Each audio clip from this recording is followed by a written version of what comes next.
Hello there. Welcome to the Saroy channel, wherever you are in the world. How are you doing? I hope you're doing remarkably well. I'm doing great, thank you very much. And I hope you're going to spoil yourself because you deserve to spoil yourself. Get yourself something lovely to drink because I've got a fabulous story for you tonight. This is part 2 of our part 1 story. So if you haven't heard part 1, just click on it on the description. So let's get started, shall we? When I returned home later that day and saw what a sorry sight I looked, even my mother gasped in astonishment at my bedraggled appearance. "He gave you the job looking like that? I like him already, sweetheart. You look exactly like a raccoon." She cordially guides me to the mirror, and when I glance at my face, I'm absolutely mortified. I knew I looked bad, but not as bad as this. My black mascara has literally ingratiated itself around my eyes in 2 big black patches. And yes, I look exactly like a raccoon. "He said he likes raccoons, Mum," I said. And at this we both begin to laugh. "He must like them an awful lot, dear," my mother teases. "But I've got to say I'm quite fond of them myself. They have that rascal look about them, don't they? That's so endearing. Who knows, maybe Mr. Levine saw that in you." We both dance around the floor together happily, knowing that this job is a step up the career ladder for me. My mother opens a bottle of champagne to celebrate, and celebrate we most certainly do. Needless to say, I was thoroughly enjoying my job working with Mr. Levine. Theoretically, I was his personal assistant, taking charge over the daily affairs, handling much of the responsibility behind the scenes and in front house of the restaurant. I ensured the personal deliveries of fish from the fish market, that they were always fresh, and that the correct amount of vegetables were ordered daily. I would discuss the specials for the day with the chef, and dutifully attend to customers in the restaurant, leading them to their tables with a bright warm smile on my face, while checking during their meal that they were fully satisfied with everything. Jeanette was not the nicest character in the world, but she had to answer to me, which she did with a measure of contempt. I suspect that every time she saw me, she was remembering the bedraggled woman in the doorway, whom she believed should never have gotten the job in the first place. I know it niggled her every time I gave her orders. She'd look at me scathingly, almost rolling her eyes in the back of her head, as if she was saying, "Why should I take orders from you?" But she would nod appropriately, and of course say all the right things. It really irked her to be under my charge, a woman she clearly did not respect at all. Her first impression of me had stuck in her mind like a bright red traffic sign, so she saw me as the quintessential bag lady. Privately, I would often think to myself, "Give me a break, Jeanette. I wonder how you would look if you'd got caught in that deluge the other day." But a faint whisper in the back of my mind reminded me that women like Jeanette never got caught in the rain. She was far too clever for that. I noticed when she left the restaurant, she fastidiously carried a golfing umbrella by her side at all times to ensure that she, Jeanette, never looked like she'd been dragged through a hedge backwards. The chef was a temperamental character, having much in common with the vacillating Seattle weather, possessing a flourishing artistic flair, and executing the delivery of every dish with an arresting masterful prowess. His name was François Aubert. I remember once hearing a commotion going on in the restaurant kitchen. I was wondering what it could be. I quickly entered the kitchen to see François pinning one of the assistant chefs against the wall, with an expression of unadulterated rage on his face. If looks could kill, he was wearing that expression, and it certainly wasn't pretty. "I'm sorry, François," pleaded the chef. "I didn't know it was too much. I'm very sorry." "You did not know? Putain! You're an idiot, un crétin," he shrieks. "I told you, a splash of truffle in the velouté, but you put too much of it in. It's expensive, a waste of money." "Sorry, what's going on here, François?" I asked, pushing his hand away from the young chef called Marco, and willfully breaking up the fight. "I would really appreciate it if you remove your grip from Marco's collar, François. There is no need to be physically violent. This is a restaurant. No matter how emotional you may feel, François, you need to keep it in check. You need to keep your emotions under control. I know you're passionate about what you do, which is what makes you an exceptional chef. But lashing out at your staff like this is not the appropriate way to conduct yourself. It's called being physically abusive. You can be arrested for such atrocious behaviour. You need to talk things out in a civil manner, not behave like a bunch of juvenile delinquents. You don't understand, Farhan. Il est tellement stupide. He know better. We don't cook with too much truffle in the food. It's like gold dust, expensive. With too much truffle, there is no profit. I was soon to realise that this altercation in the kitchen was rather like a little dog snapping at a big dog. Harmless, really. But when Francois was mad, his arms would fly around the kitchen and his body would oscillate vigorously. But his gracious movements were as dramatic as the Stravinsky Rite of Spring music, where his anger was almost musical in its gestures, while he was quick to shout out French slang all the time. Putain, putain, which is our version of the F word, being his most favourite word to use in his kitchen, which could be heard flying around the kitchen from dawn to dusk. I was to discover that all his staff were used to his outbursts, describing it as a privilege to work under the guidance of such a fine culinary master. They're all like this, Marco explained to me. These great master chefs. They strive for perfection. Nothing else will ever do. So when something goes wrong, they rarely fly off the handle. But it's their way of letting off steam. We know it's never personal. Francois is actually a very nice guy. But he is capriciously hot-headed, highly strung. But that goes with the territory of being such an exemplary, outstanding chef. Mr. Levine, my boss, insisted I called him Drew. There was an undeniable chemistry between the two of us that I tried to shake off, like the water off a shaggy dog's coat. I felt a connection with him that I can't explain, even a strange familiarity, almost as if I'd known him before, possibly in another lifetime. It was deeper than a physical attraction. It was almost an energy thing. Was I imagining it, I wondered, or did he feel it too? I did, however, notice his interactions with me were somehow fast and brief. He often avoided eye contact with me, which was disturbing, as he never did that with any of his other staff members. Sometimes I secretly wondered if he rather regretted employing me for the job so spontaneously and off the cuff like he had done that day, on what by all accounts may have just been an impulsive whim. Perhaps he was regretting it now. As far as I was concerned, I was doing a swimming job. Things were running smoothly. The customers loved me. But Drew Levine became increasingly distant from me and communicated with me in a very formal, almost flustered manner, rather like a dove being caught up in your house that is flapping desperately to get out. I couldn't help feeling that about him. He couldn't wait to escape me. Suffice to say, whenever he was around me, he seemed shy, reticent, very self-effacing. Always such a gentleman, though. I can't dispute that. I also noticed the staff and the customers really warmed to him, and of late Jeanette was audaciously becoming very bold in her advances towards him. She would constantly claim that she could see something on his trench coat that none of us could see, invisible pieces of fluff that she would brush away for far longer than was needed. She would look at Mr. Levine with adoring eyes. There, that's better, Drew, she would say, pronouncing the last syllable of his word with a sexy drawl. It was just a speck of dust, that's all. Everyone knew that Jeanette's flirtations towards Drew were becoming increasingly more brazen, but Drew was not responding to any of her obvious advances, which was a source of great frustration for her, clearly ruffling her feathers. I overheard her on the telephone once saying to her girlfriend, "But I've tried, Lisa.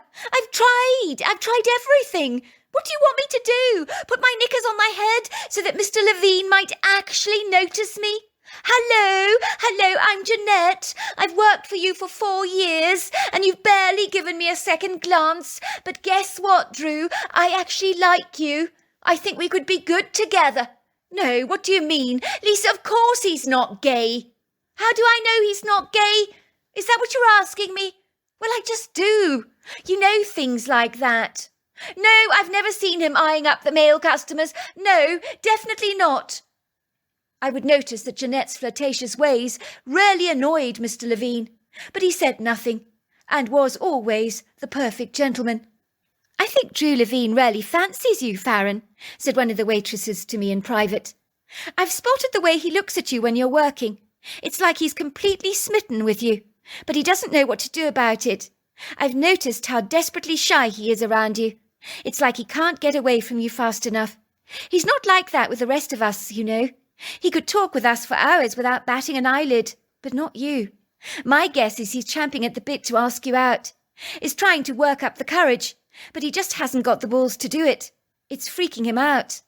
I think you're wrong, Tally, but I will admit he is terribly shy around me. But that doesn't mean anything at all. But of course it does, says Tally. I was always desperately shy around the boys I liked when I was younger. I ponder over Tally's comments. She wasn't the first person who'd noticed Drew Levine's obvious shyness around me. Then one day Drew Levine told me that there were things we needed to discuss in private at a restaurant in town, where he was taking me out for lunch. It did cross my mind he was going to give me my marching orders, which in theory was ridiculous, as by all accounts I was doing a sterling job at his restaurant. But then again, if Mr. Levine was so obviously uncomfortable in my presence, then maybe that was his plan all along. So he took me to the fireside room at the Hotel Sorrento for lunch, and of course the food was excellent. I could tell Drew was nervous around me. He managed to remain steadfastly composed and keep it under check, which was rather impressive. "What is it we need to discuss, Mr. Levine?" I asked, my heart flapping apprehensively in my chest. "You," he says flatly. "We need to discuss you, Farron. That's why I invited you to lunch." Oh dear. Am I really doing such a bad job? I thought I was handling things well at the restaurant. If you're going to fire me, Mr. Levine, I'd rather you do so now. I want to know where I stand. Don't keep me in limbo. Drew looks at me, in the eyes. I feel the chemistry ignite between the two of us like fireworks on the 4th of July. There really is an invisible connection between us, but I'm not sure what it is. But I know if he kissed me, I would never push him away. I quickly look down on my plate at the antipasta, fiddle awkwardly with my food. "Is this what you think it's all about, Farron? You think I want to fire you?" His face breaks out into a broad grin. "Bloody hell, Farron. Don't hide your light under a bushel, will you, Farron? You're doing a sterling job at the restaurant. In fact, I've never worked with someone so professional before. But if you must know, I do wish I hadn't employed you. It kills me to see you every day at work." "Sorry, Drew, I'm not with you. You want to fire me after all, is that it? I've noticed you avoiding me." Drew reaches out to grab my hand. His hand is trembling as he holds mine in his. "Don't sell yourself short, Fallon. You're very good at doing that, I notice. Do you have any idea how beautiful you are? The moment you came into an interview with me at our restaurant, with your eyes looking like a raccoon's, I fell for you hook, line and sinker. I admit I didn't hire you because of your glowing curriculum vitae, which I should have done, I know. I hired you as I fancied you rotten, which is not a good thing to do. But you're the assistant manager, and I'm not used to dating my own staff. And furthermore, I don't even know if you like me." It was my turn to look embarrassed. "Please don't ask me direct questions like that, Drew. It's putting me on the spot." "But yes, if you're asking, I'd definitely not be adverse to dating you. I like you as well." The relief on Drew's face was immense. Our relationship blossomed from thenceforth in leaps and bounds, like a tree in spring. He swept me off my feet, wined and dined me, took me to fabulous places, and pretty soon we were inextricably entangled in a budding romance. Of course, no one was more devastated to see our connection than Jeanette. We had decided we wouldn't hide our relationship from the staff at the restaurant. We chose to come clean about it to everyone to avoid rumours, idle speculation, and gossip. It was easier that way not to pretend, and no one was more pleased about our relationship than the chef François. He was a romantic at heart, whom explained that he had known we were meant to be together all along, but had kept his opinions secret. "A chef knows these things," he explained to us. "You instinctively know what goes together, like Roquefort and pears. The two of you complement each other very favourably." Of course, the hangdog expression on Jeanette's face was exceedingly apparent. It was stuck to her face by a fixative, and she would be giving me dagger looks all day, as if she wished I was a fish she could personally spear.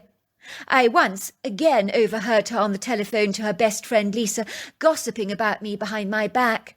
Not that I cared. After all, the woman had reservations about me from the very beginning. And now I was dating the man she wanted. I think she was outraged. What I want to know is what the bloody hell he sees in her, Lisa. You should have seen what she looked like the first day she arrived at the restaurant for a bloody interview. Oh, my God, mascara running all over her face, black eyes. Oh, my word, she looked just like a raccoon. Her makeup was everywhere. Her clothes were literally wet to the skin. There were pools of water all over the place. And when Mr. Levine offered her the job on the spot, then and there, Lisa, I almost fainted. And now they're bloody going out. I never regarded her as a threat to me, nor did I think of her as any kind of competition. But I'm not going to get a look in now. It seems Drew is completely smitten over her.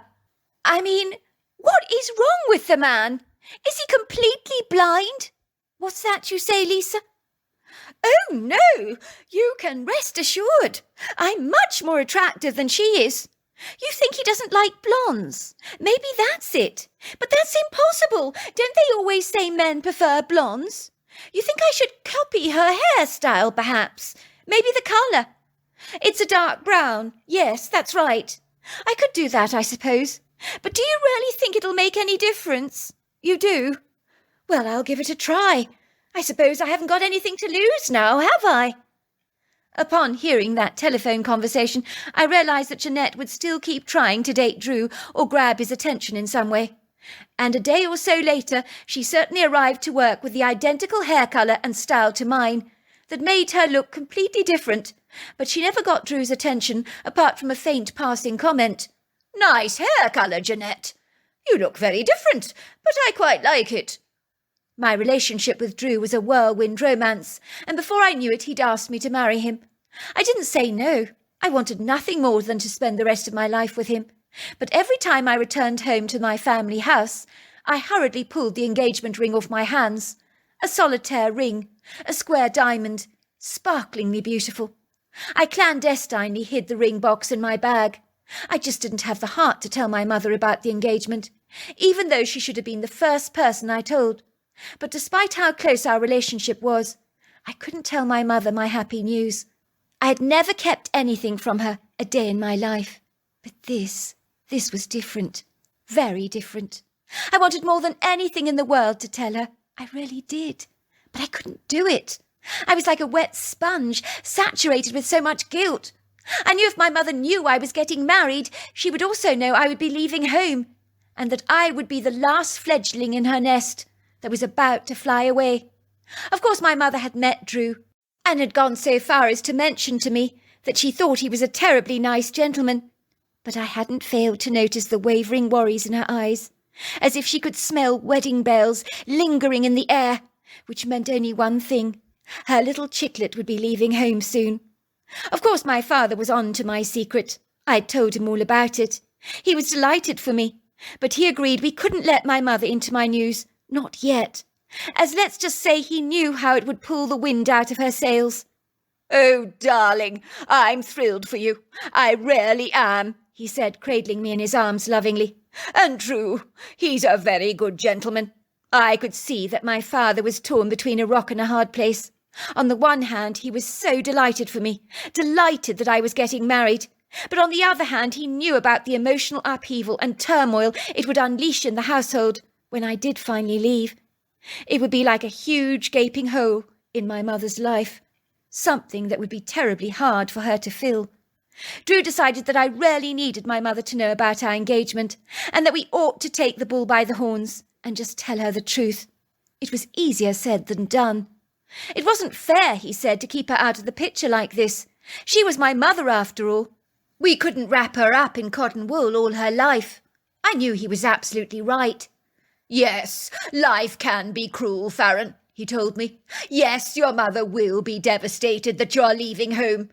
But she needs to appreciate that you've outgrown the nest, that you're starting a brand new life of your own. She has a lot to look forward to, does she not? Grandchildren, so much more. But you need to reassure her. Tell her she'll always be a big part of our lives. And of course she will. She'll never lose you. You'll always be her daughter. You need to tell her that. Now I've come up with what I consider to be a phenomenal idea. I know the perfect setting where you can tell your mother our news. It's a peaceful, tranquil sanctuary. A glorious wood grove that fringes the edges of a friend's farm of mine. An hour and a half away from Seattle. I could get Francoise to prepare you and your mother the most delectable picnic and the most phenomenal cold menu. I'll get him to go out there and set up for you perfectly in the wood grove. You can bring out the French champagne and reveal our secret to your mother. I think in a convivial atmosphere like that, things will go a lot smoother than you may think. Well, what difference would that make, telling her in a woods or in a restaurant? I asked Drew. The results are going to be exactly the same, are they not? I'm still going to be ostensibly breaking her heart. I always believe the environment upon which you orchestrate a decision is significant, or where you choose to share a secret. It's the trees in the wood grove that will be grounding for the both of you. Did you know that trees can stabilize your mood, give you courage and confidence? The best place to tell your mother something like this is by the trees, a perfect peaceful sanctuary that will help her ground her emotions. You really believe it will work? I asked him, looking at him sceptically. I know trees are grounding. I've heard that before. I get why you consider a peaceful sanctuary a good place to tell her, but I'm still not sure you're right about any of this. I remember when I asked you out for lunch in the fire room at the Hotel Sorrento. I only had the confidence to ask you after a walk in the grove of trees. I don't know what it is about trees, but they give you strength. Strength you don't even know you have. I remember that day, the trees were almost whispering to my gut, "You can do it. You can do it." And then I took the bull by the horns and just did it. And you can do exactly the same. Well, if you think it'll work, I'll do anything. I mean, what have I got to lose? I knew I couldn't keep my mother in the dark for very much longer. She suspected that things with me and Drew were becoming a lot more serious, because a mother notices things like that. And my mother had discerned I had a glow to my face. She'd even said as much to me in passing one day. "Why, you're positively glowing, sweetheart. You look like you're in love." I had said, "Don't be ridiculous, Mum. You don't know what you're talking about." "It's true, isn't it?" my mother had said. But I had bustled away as quickly as I could to avoid any awkward questions, which possibly highlighted that I was nursing a deep secret. And so it was at 6 o'clock in the evening, after my mother and I had shared a day of pampering together, being spoilt at a fabulous spa. I was now taking her out to a dinner venue, or shall I say to a secret picnic location in the heart of a wood grove. My heart was pounding in my chest. I was so afraid, as an overwhelming feeling of dread confiscated my confidence. I was having serious misgivings about going through with this plan. I could already envisage my mother's gutted expression upon her face when I spouted the dreadful news to her. I was feeling so racked with an all-consuming guilt, a rueful, contrite anguish about telling her something she would definitely not want to be hearing. Is this what it feels like to be a surgeon, I wondered, informing your patient that they've got a deadly disease? Maybe I'm being way too dramatic, but it certainly feels like this. "Where are we going?" my mother asks. "I mean, what restaurant orders you to wear casual clothes and walking shoes?" "I'm not saying anything," I respond. "It's all a surprise."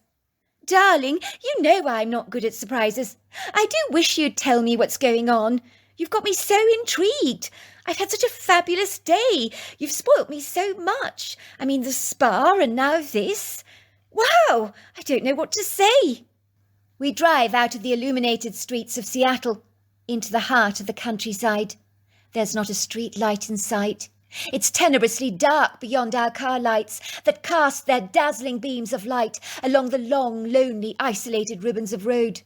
I roll past the vertical silhouettes of the trees, past meadows, farms, barns, all that seem to appear like hazy, obscure cardboard cutouts. Even the light of a silvery moon does not make much progression on this dominating darkness that has seized the night, holding the moon to hostage. but I suspect a clandestine cloud cover is responsible for its hazy appearance. Me and my mother haven't seen a car for many miles. Well, not since we turned off the interstate, that is, accessing the narrow tributary of roads which curl and wind through the countryside in long, dusty, sweeping contours that announce the remoteness of our location and highlight our extreme vulnerability. But my GPS in this regard is my quintessential lifeline. If it gives out on me tonight, I'm in serious trouble, as my sense of direction leaves much to be desired. I had been forewarned by Drew about some of the undulating rugged roads that could await us on the last part of the journey here, like hellishly challenging obstacle courses strewn with rocky litter. I'm shocked by the potholes and jagged stones we encounter along our way. My SUV begins to jolt and shudder. Its rubber tires heave, groan and squeak, scrambling down the long ribbon of white dust, while pebbles on the road ping in retaliation at the undercarriage, as if seeking revenge for my stirring them up in such a frantic frenzy. Finally we reached the large open farm gate that was so badly eroded and faded by time, it was not even visible, the sign that is. But thankfully my GPS announced we had arrived at our destination. You have arrived at your destination. I sigh with relief for small mercies. I drive down a long, windy driveway that may at one point have been asphalt, but it has been completely overtaken by turf. We can't get an impression of this place. It is drenched in an inky blackness.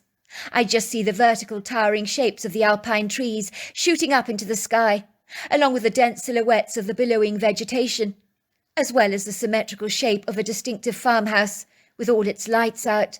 It is very airy and quite spooky seeing everything in your environment shrouded by an intense blackness.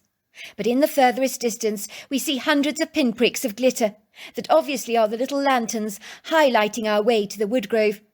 The farmhouse is swathed in darkness. It almost appears haunting, as it retreats into the shadows like a reticent, self-effacing friend. Drew had told me that the farmhouse was only used by the owners during the hunting season, so it would be unlighted, but I had never imagined it to be so dark, oppressive like this. I don't mind admitting that it was a wee bit unsettling for me. My mother climbs out of the car, glances around at her environment curiously. I now see why you wanted me to wear practical clothes and sensible shoes, sweetheart, and to bring a torch. You weren't kidding, were you? It's like we're in the middle of nowhere out here. But it's exciting being out at night like this. Surely the restaurant you're taking me to isn't out here? I grin cheekily at my mother, leading her by the hand, as if I know exactly where we're going, when in reality I haven't got a single clue. I know that I should follow the orbs of light. All will be revealed, I say.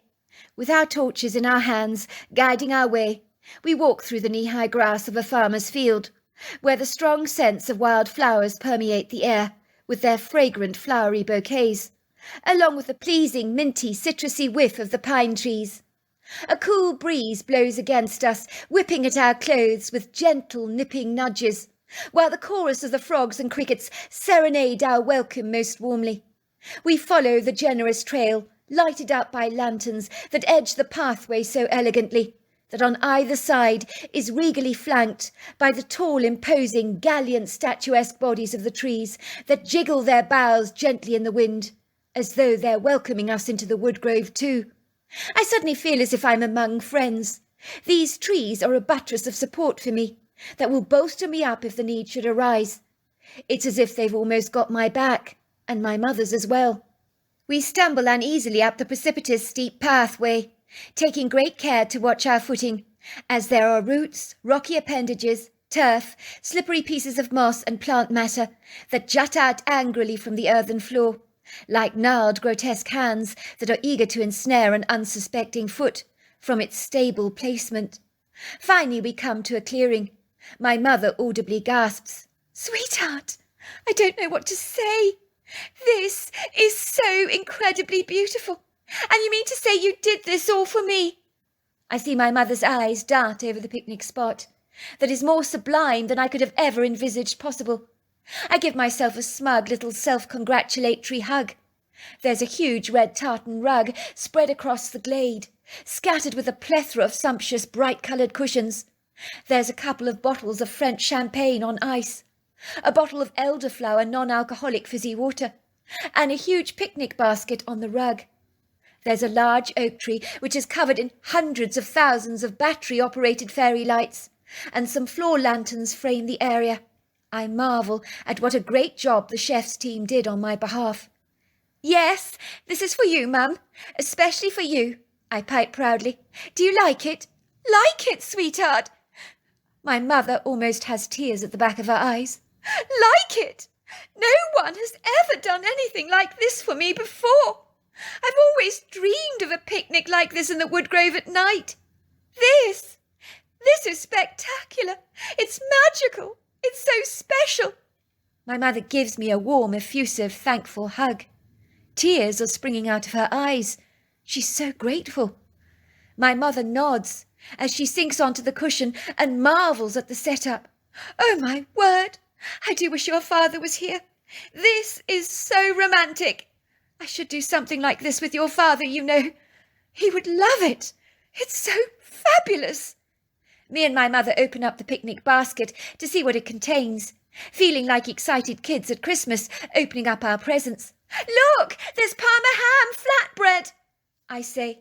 "Mozzarella and rocket salad, lobster Wagyu rolls, York and ricotta cheese salad, smoked salmon, olives, cream cheese, marinated vegetables, caviar. Then for pudding there's frangipan gatto and butterscotch bars. I mean, it doesn't get better than this." Before long, my mother is tucking away happily into the food, oohing and eyeing appreciatively. "Oh, my word, this lobster, it's absolutely delicious. It's so succulent. That boyfriend of yours is definitely behind this cuisine, am I not right? Oh, how are things going with this Drew man of yours? You haven't spoken much about him to me recently. Why all the secrecy, sweetheart? Is there something you're not telling me? Oh, of course he's behind the food tonight. Do you think I'd pull off something like this myself? Never. Francois and his team of chefs are behind all this, and let's just say perfection is the only word they know.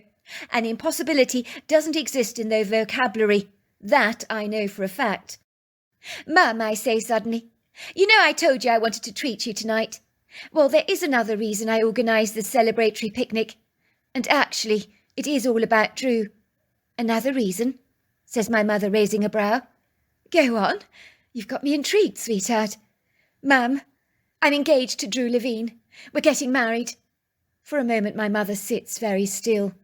The colour drains away from her face. My heart sinks.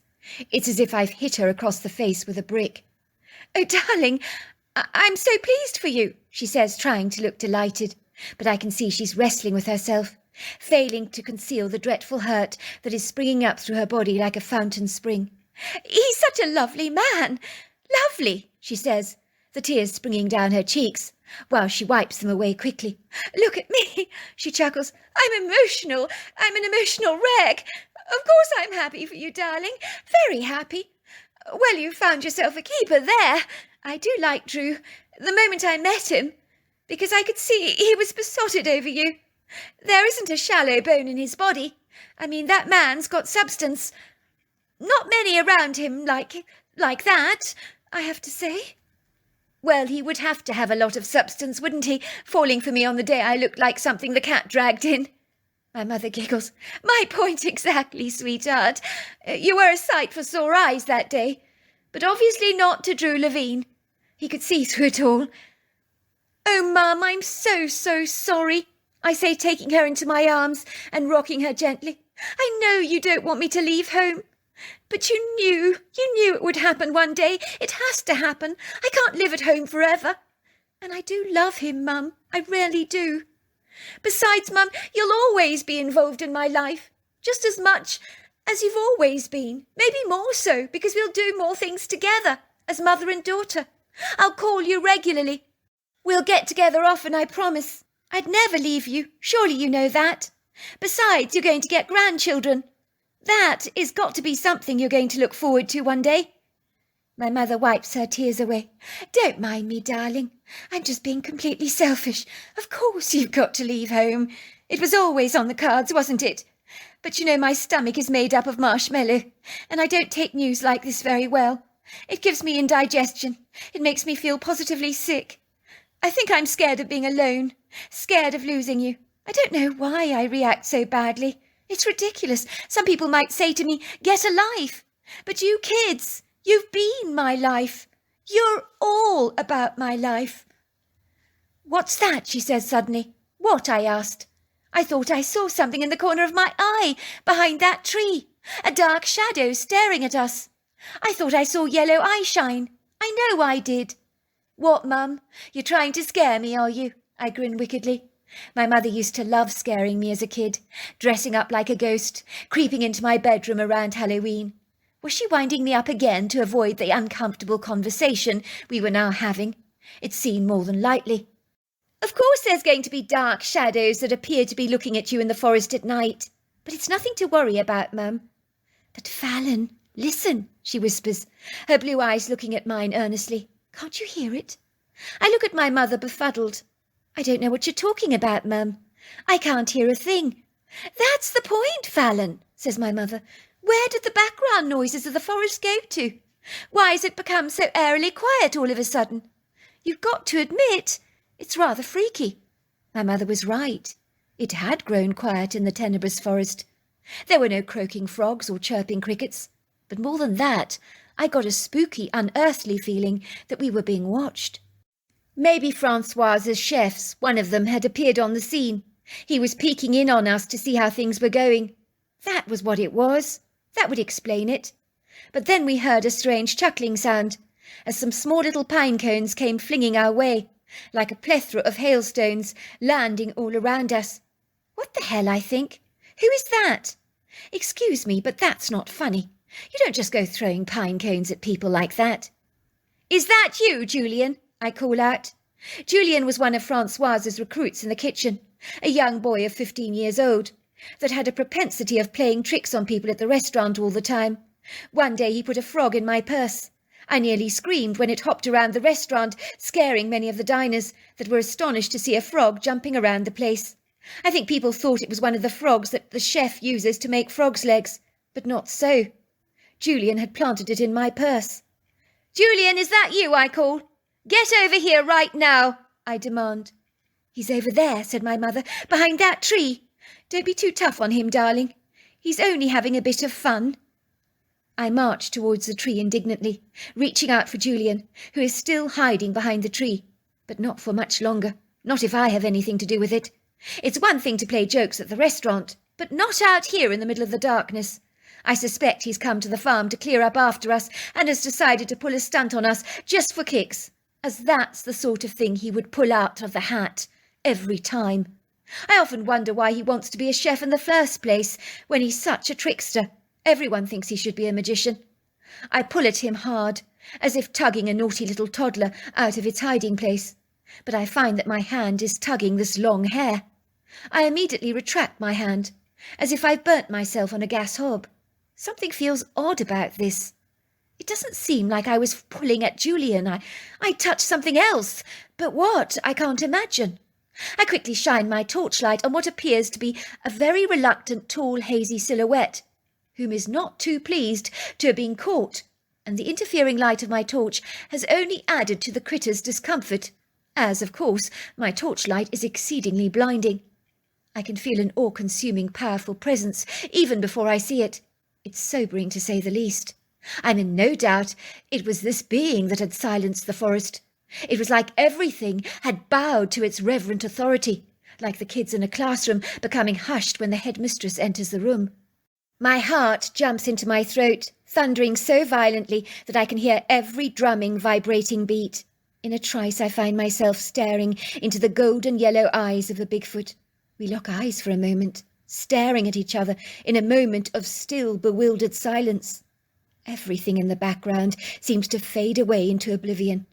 For a moment, it's just me and this Bigfoot that exist in this fragment of time. The Bigfoot looks at me. I just know he's reading my thoughts. He's reading my mind like a book. I feel as if he has power to drill into my soul, to see what I'm all about.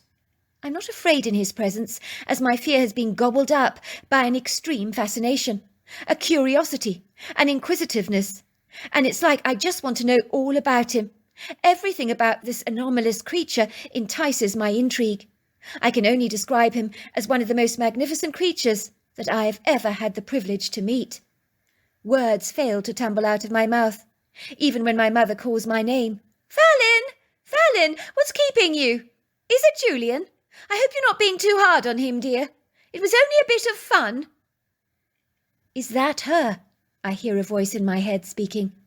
I realised by the questioning look in the Bigfoot's eyes that he was asking a question to me, but he didn't speak it audibly. He spoke it to me in my mind. I'll speak to her for you, comes the voice. I was notified that she needed my counsel. What the hell? I thought. Did the Bigfoot actually speak to me? And who notified him to speak to my mother? And why? What on earth is going on here? This situation is getting more and more bizarre by the minute. By this time my mother is standing at my side. I know she's expecting to see Julian. Her face becomes transfixed by an astonished intrigue as she realises we're both staring at a Bigfoot. The Bigfoot turns his gaze away from me onto my mother. He holds her eyes for a long moment, for what seems like quite a long time. I'm transfixed by what I'm beholding. My mother is engaged in a telepathic conversation with a Bigfoot. She's hanging on to his every word. She's nodding at him, and I know in that moment he's told her something very significant, as she wipes a tear from her eyes and says, "Thank you, thank you. You've made me feel so much better." The creature then nods and turns away, glancing over his shoulders at us one more time, and then he's gone. "Bloody hell," says my mother. "Did that really happen to me, or did I imagine that? Tell me I didn't imagine that."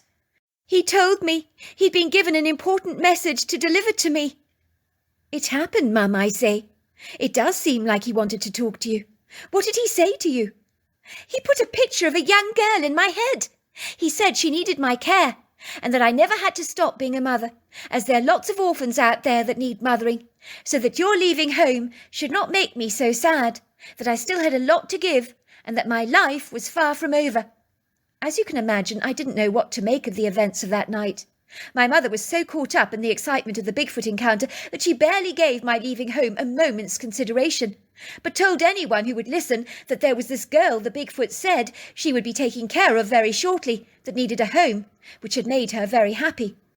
I think people thought my mother had become incredibly loopy as a bad reaction to my news. They thought she'd made everything up, from the Bigfoot to the picture in her head of the young girl that she would be looking after. My mother drew a picture of the young girl on a piece of paper. We thought no more about it, but a week later a woman my mother had known for many years asked her if she would foster this young girl for a while, who had lost both of her parents. Let's just say we all did a double take. The girl was the exact image of the girl the Bigfoot had put in my mother's head, that she'd drawn on a piece of paper. I was to find out from my dad that he had prayed for a miracle, so that my mother wouldn't break down when I left home. And she never did, thanks to this Bigfoot and his message. And she's still happily fostering to this very day. He had told her that she never need to stop being a mother, and she hasn't, that's for sure. Now that I'm a mother myself, happily married to Drew, I've learnt there is nothing more unconditional than a mother's love. So there you are. That's my story. Wow, what an incredible story. Until next time, goodbye and good night.